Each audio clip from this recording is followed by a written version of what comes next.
Bismillahir Rahmanir Rahim. We begin with Allah's blessed name. We praise Him and we glorify Him as He ought to be praised and glorified.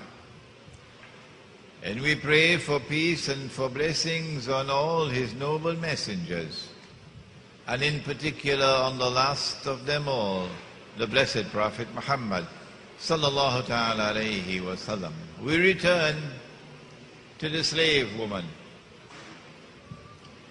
We return to this prophecy that at the end of history there will be slavery. That the greatest slavery of all is not the slavery which is behind us, but the slavery which is ahead of us. And we know why that slavery is coming.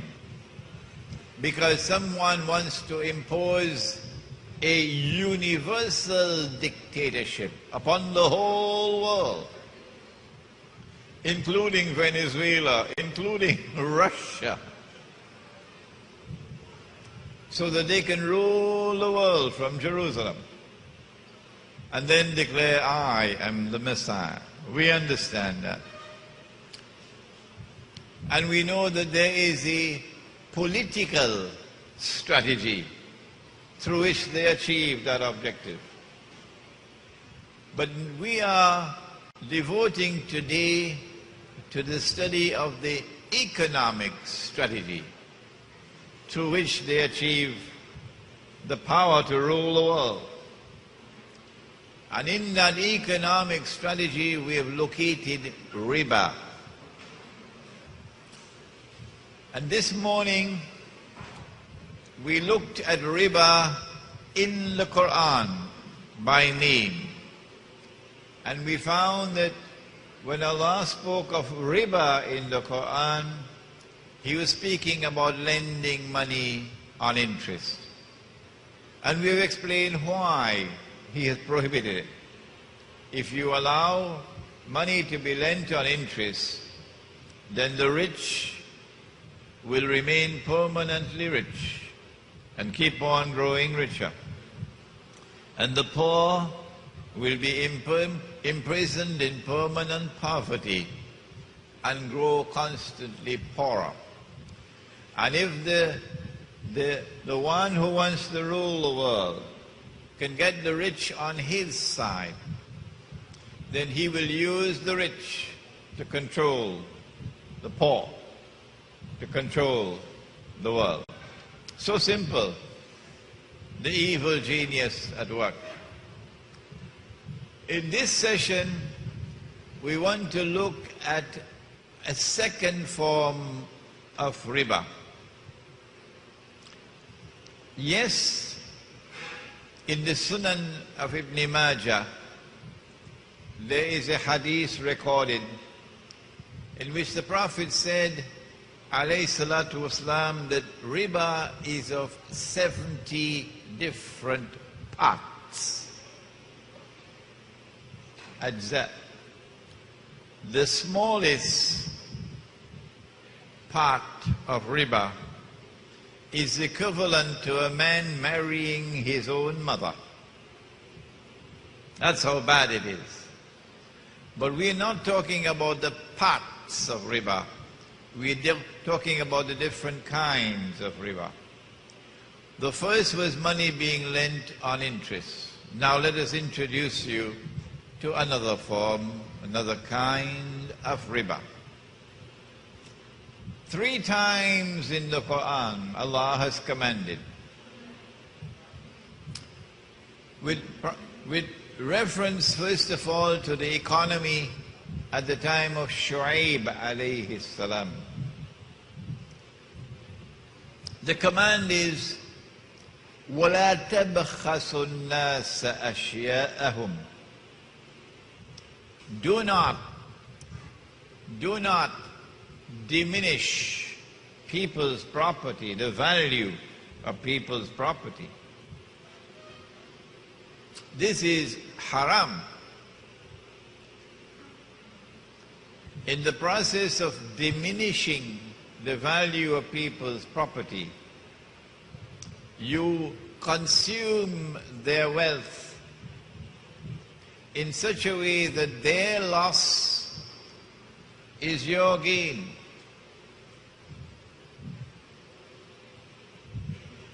وَلَا تَأْكُلُ أَمْوَالَ النَّاسِ بِالْبَاطِلِ. Their loss is your gain. Do not diminish the value of people's property. The Americans have a pretty phrase for it. Don't rip off people. The Prophet said, sallallahu ta'ala alayhi wasallam, if you meet a man coming to the market to sell his goods, and you buy his goods from him before he could enter the market, and when he entered the market, he found that he could have gotten a better price in the market. That's riba. That's riba, said the Prophet ﷺ. You exploited his ignorance of the market price to extract a gain or a profit for you greater than that to which you were justly entitled. That's the elegant way of describing what the Americans call a rip-off. From this, we conclude that any transaction based on deception, which yields a gain, an advantage, a profit greater than that to which one is justly entitled, would be riba. So every rip-off is riba. I want to introduce you in this session to the greatest rip-off since Adam alayhi salam set foot on earth. Bilal radiallahu ta'ala anhu once came to the Prophet ﷺ and offered him some dates. The Prophet looked at the dates. He said, Bilal, these are very high quality dates. Where did you get them? Bilal radiallahu ta'ala anhu said, O Messenger of Allah, I had 2 kilograms, if you'll allow me to use that measurement, of inferior quality dates. Maybe the 2 kilograms were worth $25 each, $50. And I exchanged them for this 1 kilogram of superior quality dates, which probably was worth $50. So in value, they were equal. I exchanged these 2 kilograms for this 1 kilogram. Bilal, said the Prophet, alayhi salatu wasalam, Bilal, this is the essence of riba.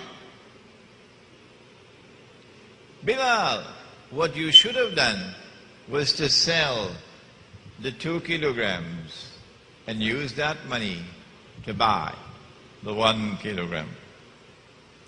But a direct exchange of dates for dates, which was an unequal exchange, was haram, was riba. Why? Why? 100 years ago, even a schoolboy could answer that question. Today, not even Darul Uloom Zakaria in Johannesburg could answer that question. Yeah. Not even Darul Uloom Newcastle can answer that question. Why? To find out why an unequal exchange of dates was haram and riba, but an unequal exchange of camels was not. That Ali was haram and riba. But an unequal exchange of camels was not. That Ali radiallahu ta'ala anhu exchanged one camel for 4, or one camel for 20, I think. And Umar radiallahu ta'ala exchanged one camel for 4. But that was not haram and that was not riba. But the unequal exchange of dates was riba. And why was it riba? In answering that question, we are introduced to the subject of what is money in Islam. What is money in the Quran? What is money in the Sunnah? I gave this lecture at Darul Uloom Newcastle in South Africa. And the head of the Darul Uloom, may Allah have mercy on his soul, the Venerable Maulana Sima, was 80-something years of age. He just died recently. The old man was sitting there for 2 hours for the lecture. And at the end of the lecture, he said to me, "We have to teach this subject in the Darul Uloom." Meaning, it's not taught. It's not taught. The Prophet said, sallallahu ta'ala alayhi wa sallam, he gave a command. When a transaction is such that it involves an exchange of gold for gold, or silver for silver, or wheat for wheat, or barley for barley, or dates for dates, or salt for salt. 6 of them. You can't see it, but you can hear it. Gold, silver, wheat, barley, dates, salt. It must be equal for equal. You cannot have an unequal exchange. Otherwise, it will be riba. Before we ask the question, why would it be riba? Let us look at these 6. What is common to all 6? This is a hadith, incidentally, which the world of Islam is very familiar, very familiar. Gold for gold, silver for silver, etc. What is common to all 6 is that they were all used as money. That when gold or silver coins were in scarce supply in the market, in Medina, they would use dates as money. And so from this hadith, we get a definition of money in the Sunnah. That money was either precious metals, gold and silver, or commodities of food consumption, which were in abundant supply in the market, and which had a shelf life. So you wouldn't use mangoes as money, because your money will be rotting. What was common to all of these 6 is that the value of the money was inside the money. The money had intrinsic value. What was common to all 6 is that the value of the money, despite fluctuations based on demand and supply, the value was always value created by Allah. And so we get the definition of money in the Sunnah. Because dates were used as money, if we allowed an unequal exchange of dates, then I can lend money on interest. I just give you 1 kilogram and you will return to me 2 kilograms after 1 year. So you will open the door for the moneylender if you allow an unequal exchange of money, the same money being used on both sides. But you could not use animals as money, because you know the one, I got a goat as my salary, and I was taking the goat home. The goat fell down, died. So when I reached home, I said to my wife, salary died. Salary died. So she said, go tell the boss. So I went to the boss, I said, boss, salary died. He said, but when I gave you salary, salary was alive. Since animals can fall ill, since animals can die, animals could not be used as money. And therefore you could have an unequal exchange of camels. Now then, this is money in the Sunnah. Money with intrinsic value. Money which is either precious metals or commodities of food consumption in abundant supply in the market, and which had a shelf life. Money with value, despite fluctuations based on demand and supply, with value created by Allah. Only He can create wealth out of nothing. He is Badi'us samawati wal ard. He creates out of nothing. He is Fatir. He creates from point of origin, Fatir. He is Khaliq. He creates and He fashions. But He is also Badi'us samawati wal ard, who creates ab novo, creates from nothing.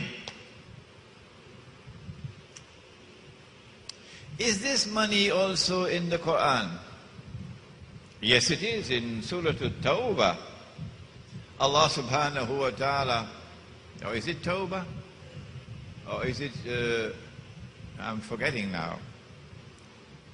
He takes to task the Israelite people. وَمِنْ أَهْلِ الْكِتَابِ. Where's the Hafiz? Where's the Hafiz? Which surah is it? All right, well, you can get it in my book. وَمِنْ أَهْلِ الْكِتَابِ. And amongst them, the Ahlul Kitab. مَنْ إِنْ بِكِنْتَارٍ يُؤَدِّهِ إِلَيْكَ. If you entrust him with a kintar, which is a treasure, about, say, 1,200 ounces of gold, enough to buy a house in San Francisco. When you want it back, يُؤَدِّهِ إِلَيْكَ. He returned it to you. وَمِنْهُمْ مَنْ إِنْ تَأْمَنْهُ بِدِينَارٍ لَا يُؤَدِّهِ إِلَيْكَ. And amongst them there are those who, if you entrust him with 1 dinar, when you want it back, he won't give it back to you. إِلَّا مَا دُمْتَ عَلَيْهِ قَائِمًا. The only way you can get it back is if you stand there demanding it and pounding for it. ذَلِكَ بِأَنَّهُمْ قَالُوا إِنَّمَا لَيْسَ عَلَيْنَا فِي الْأُمِّيِّينَ السَّبِيلُ. This is because of the double standards we talked about in the previous session. That we have one code of morality amongst ourselves, and we do not have to apply that code of morality with these cockroaches. الأميون ويقولون على الله الكذب وهم يعلمون. But they tell a lie against Allah. They do it knowingly. They have changed the word of Allah. I couldn't preach this in New York today. I could have done it 5 years ago.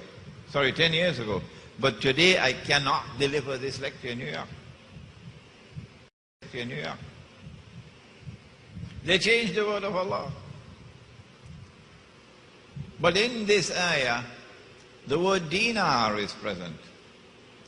And the word dinar in the Quran refers to a gold coin. No one challenges that. And then in Surah to Yusuf, they took him out of the well and they took him to Misr. And when the Quran says Misr, it is not referring to the whole of Egypt. No.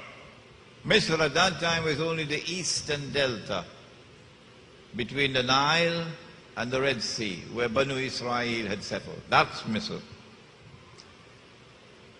And they sold him in Misr. وَشَرَوْهُ بِثَمَنٍ بَخْسٍ دَرَاهِمَ مَعْدُودَةٍ. They sold him for a few measly dirhams. And a dirham in the Quran is a silver coin. Last night we had the word warik in the masjid. And so in the Quran we have money.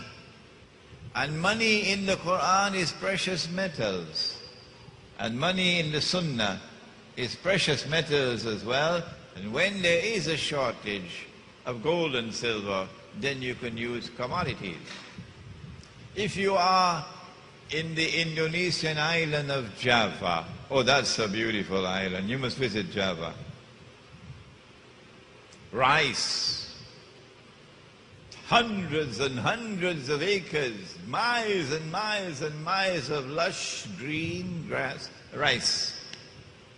So if you're in Java and you run short of Sunnah money, gold and silver coins, what would you use as money?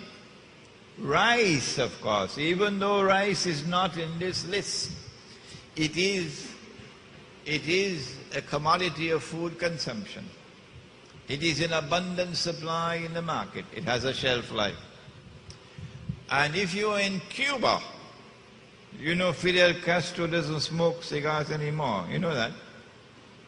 Huh? Right. Good. So don't tell me tobacco, eh? If you're in Cuba and you want to bring back Sunnah money, you don't have gold and silver, what would you use as money? You would use sugar. Sugar. It's so simple. Now then, so long as we use this money, the money that Allah and His Messenger has ordained that we use, this money functioned successfully as money. What are the functions of money? Number one, money functions as a medium of exchange for buying and selling. Notice, I am teaching this subject so simply. There is nothing complicated here. And so when you go back home and you have to teach the subject, please teach it simply and do not make it complicated. It's a simple subject.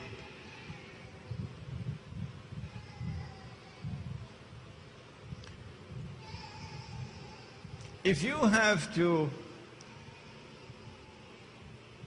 look at the functions of money, you would find that money functions as a medium of exchange for buying and selling. I need a haircut. And Aisha said to me, I don't have time to cut your hair, you have to go to the barber this time. Because, you know, I don't have time, so I say, Aisha, come cut for me. So I went to the barber, and he cut my hair, and when he's finished cutting my hair, I offered him my book, Suratul Kahf on the Modern Age. He looked at me, he smiled, he said, Sheikh, I'm not interested in your book. Barter has its limitations. And the Lord, who is all-wise, would know that. And so I need something called money that I can pay the barber for cutting my hair. And then he can use that money to go and buy a kilogram of tomatoes. And so the first function of money is to be a medium of exchange. Gold and silver, wheat and barley function successfully, except that when you're using commodities as money, it'll only be micro transactions, not macro. You can't buy a house with gold or with wheat. Micro transactions, temporarily. The second function of money is to be a measure of value. What is the value of a haircut? And what is the value of the book? So long as mankind use real money, it always functions successfully as a measure of value. And so the black African woman, in her own country incidentally, in her own Africa, who had to work as a domestic servant, sometimes not one, you got 6 of them in her home. When she works, the black African woman, I know her, because everywhere I went, I used to meet her. When she worked for a whole month, she would get a wage that was a just wage, on the basis of the measure of the value of her labor. And so our money functions successfully, not only as a medium of exchange, but also as a measure of value.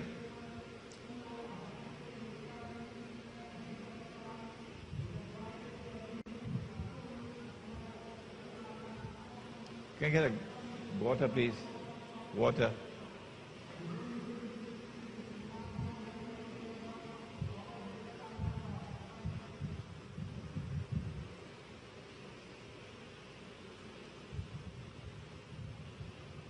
Thank you. But money has a third function to perform, and that is to be a store of value. In Surah Al-Kahf, when that man dug a hole, remember, and buried his money in the hole, and then he built a wall, and he prayed because maybe he was terminally ill, and he had little children, that his orphan children, when they grow up and become adults, that they would be able to get the money he had left behind for them. If he left behind 100 gold coins, and the 100 gold coins could buy 100 camels, then he would want that his money 20 years from now would have stored its value, preserved its value, so that 20 years later, when his children got that money from the hole, that money could still buy 100 camels, provided demand and supply being constant. Our money, the money in the Quran, the money in the Sunnah, perform that function successfully of being a store of value. And this is how the world traded. If you wanted to rip off someone, what you'd have to do is to mix some kind of alloy with the gold, or chip the gold, used to appoint market police. And the market police will be moving around in the market. And if anyone was caught with money which was not the correct weight or purity, right there in the market you would be tried, right there in the market you would be sentenced, right there in the market you would be punished. The State University of New York, in a place called Binghamton, is famous for scholars who have distinguished themselves in the study of the free and the fair market. And they have come to the conclusion that the last free and fair market that the world ever experienced was the market of the Ottoman Islamic Empire. When the strange and mysterious alliance took place between European Jews and European Christians, that strange and mysterious alliance created modern Western civilization, the modern West. And the modern West then proceeded to attack money, to corrupt money, to destroy real money, and to substitute it and replace it with artificial money, bogus, fraudulent money that was totally and utterly haram. If only we could get the muftis of Islam to understand that. They listen to me, but it goes through one ear and it goes out through the other. They've been listening to me for years now, and they're saying, no, Imran is wrong. Imran is wrong. What they did was to remove gold and silver from the market and to eventually impose upon mankind a law prohibiting the use of gold as money. You probably, some of you hearing this for the first time, that it is now prohibited by international law to use a gold dinar as money, that Allah and His Messenger have ordained as money. They began the process of corrupting money with the creation of the Bank of England at the end of the 17th century. We cannot today give you the history.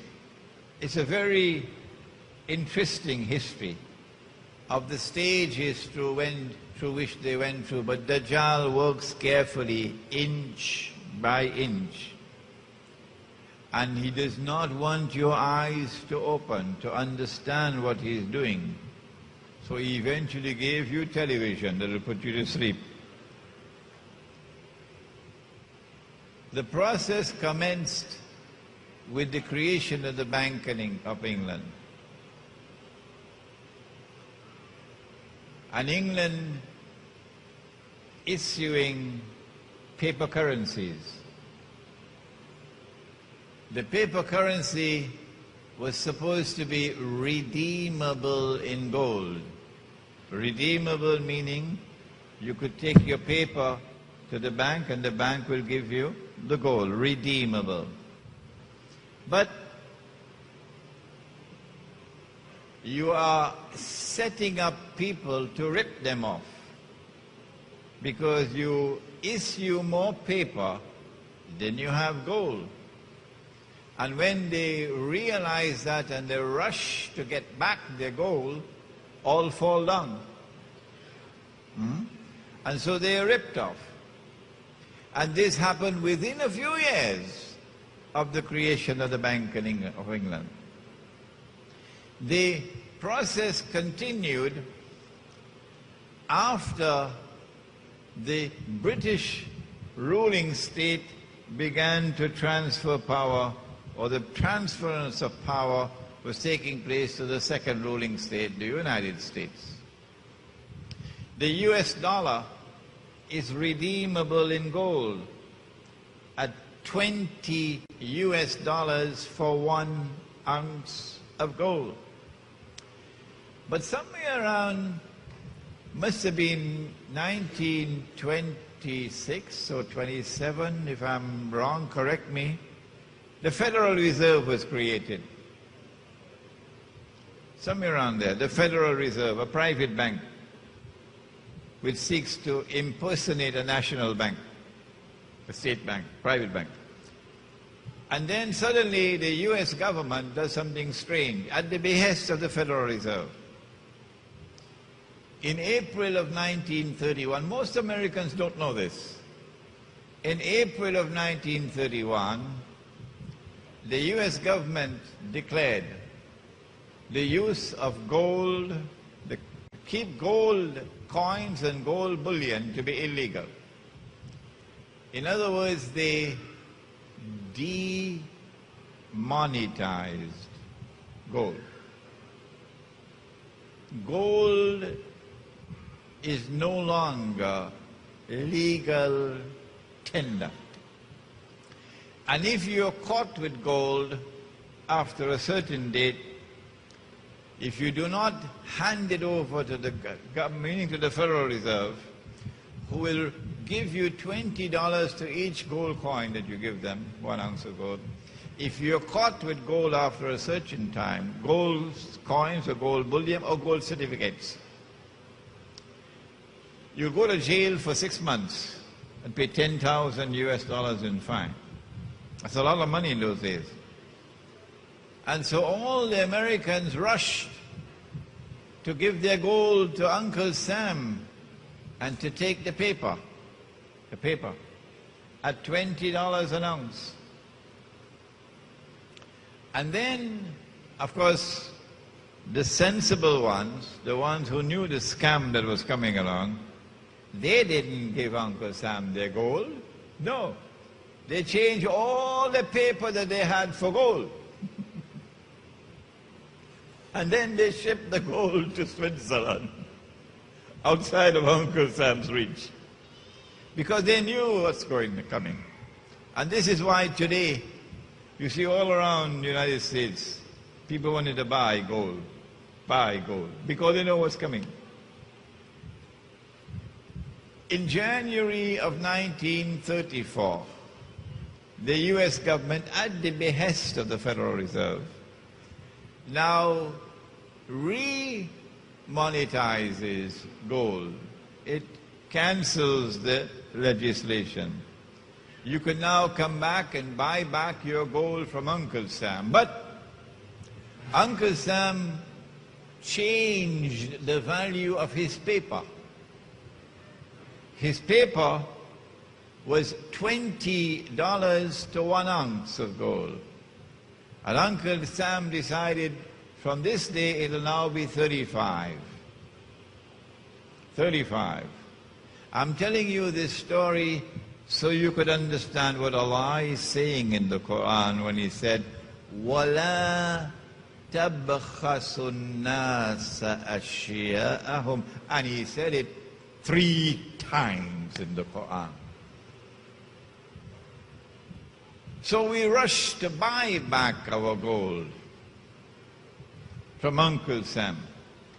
And we paid him $35 an ounce. After the American people had bought back their gold, Uncle Sam was left with 41% of the wealth of the country in his pocket. By the simple expedient of devaluing the money, by the simple expedient of devaluing the paper, the American government ripped off the American people to the tune of 41% of their wealth. You did not have gold. And so Richard Nixon went to Camp David and then on Sunday announced to the world, we gave our word, but we don't have to keep it. And he tore up Bretton Woods. That's what he repudiated, a treaty obligation, just repudiated it. And the very foundation of international law, on the basis of which we can have an ordered world, is pacta sunt servanda. Pacta sunt servanda. The treaty obligations must be honored. Pacta sunt servanda. Treaty obligations must be honored. Surah Al-Ma'idah begins with that same statement. At the very beginning of Surah Al-Ma'idah, when you give your word, you must keep your word. And if you cannot, then seek forgiveness from Allah, give charity, free a slave, fast, and make tawbah, repent for it. But no, he said, we gave our word, we don't have to keep it. And he tore it up. So since September 1971, no paper money in the world, none, is redeemable in gold on the basis of law. It's just paper. By 1973, when the war took place between Israel and the Arabs, the US dollar had collapsed to 160 from 35, 160. By January 1980, when the Soviet Union invaded Afghanistan, the US dollar collapsed to 850 to 1 ounce of gold. And as we speak now, you can go on the internet and check. I'm sure it's somewhere around 1,000 now as I speak. Above 1,000, above, just cross 1,000. What happens when the value of money falls? The answer was provided in 1931 with that test shot. If you did not understand it, what happened in 1931 should make it clear that when the value of this money falls, people are ripped off. There's a massive transfer of wealth from the unsuspecting masses to that predatory elite. This is the biggest rip-off that mankind has ever had the misfortune to experience from the time that Adam alayhi salam set foot on earth to this day. And you don't need a degree in economics to understand it. I have just explained it to you so simply. It is so easy to understand. I didn't even have to use any sophisticated, complicated language. Even a farmer could understand what I have just explained. This is riba.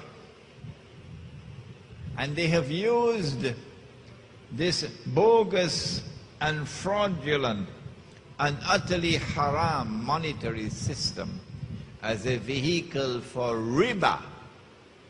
And they have ripped off mankind, and the rip-off is complete. It's finished. They have already impoverished the masses around the world.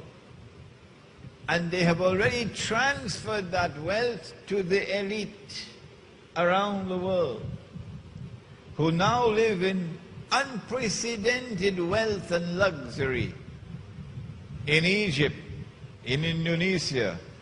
You should see them in their 5-star restaurants having dinner, with, of course, so many security guards outside, because they're scared of the poor.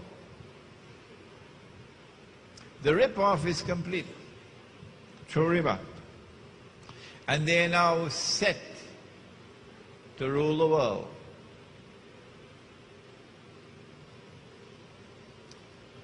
But this is not the end of the story. Tomorrow they would not need the paper money anymore. When Israel takes over from the United States as a new ruling state in the world, the US dollar will have to give way as the international currency. So I ask myself, which currency is going to take over? Is it the Israeli shekel? And while all the money in the world is going down in value, Israel's money is not. And then I realized, no. They're not going to remain with this bogus and fraudulent monetary system of paper currencies, because they have something better than that in store for you. At least with the paper currency, you could take it home and give it to your wife and tell her, put it away. At least with the paper currency, you could keep it at home. Nobody knows how much money you have. At least with the paper currency, you can give it in charity and nobody will know how much you gave and who you gave it to. They don't want you to do that. They don't want you to be able to conceal from them how much you have. They don't want you to be able to give even 1 cent to anybody. And they don't know about it. Well, how are they going to do that? Are they going to appoint police in every home? They don't need to do that. All that they have to do is to trigger a 2012, I believe it's called, to trigger a monstrous, a massive catastrophe in the world which will bring down the whole thing. The US dollar crashes, and it'll bring down with it all the paper money in the world. And if you're caught with the paper, you can use it as wallpaper. And they have something to replace it. It's money you can't feel, you can't touch. It's money you can't see. Who is going to accept money I can't see and money I can't touch? No. They're going to say, well, we're bringing to the world progress. It's called a cashless economy. And that's supposed to be progress. A cashless economy. You can't pay with paper anymore. That's old-fashioned. No. Now it's electronic money. Are they going to get away with it? Electric impulses? That is now money? Yesterday you took a piece of paper, you printed a picture on it, you put a number on it, and you assigned an entirely fictitious value to it. And you made wealth out of nothing. That's shirk. But all the cattle in the world accepted it and were using it. And in the process of accepting your paper and using your paper, they were themselves transferring their wealth to you. You have to hand it to Dajjal, he's real smart. But now they don't need that anymore. Electronic impulses will now become money. Governments will no longer be able to issue money. No. Banking system around the world and a computer keyboard, and they will control the banking system. And so all the money in the money system of the world will be in the banking system. And so they will know how much money you have. You can't hide it. And they will know how you're using your money. They will know when you bought and how much you bought and how much you paid. Every single thing is recorded. And when you give money to the masjid, they will know who you are. When you give money in charity, they know who you are. And if you're so stupid as to send any money at all to Palestine, they're going to send you to Guantanamo. So what we have in store for us tomorrow is the equivalent of a financial Guantanamo. It's not just anymore riba being used to rip you off. It is more than that. That the new monetary system is meant to not only rip you off, but also to enslave you, to rob you of your freedom. This is Dajjal's most dangerous weapon. And he's already used the weapon. What do we do? How do we respond? Tomorrow we're going down to Cedrus. We say it is not possible to respond with a macro response. No. We don't have the power for that. We say only a micro response is possible. And that micro response is a remotely located Muslim village in which we will bring back the Sunnah money, gold and silver, and if you do not allow us to use gold and silver, then we will use commodities of food consumption in abundant supply in the market.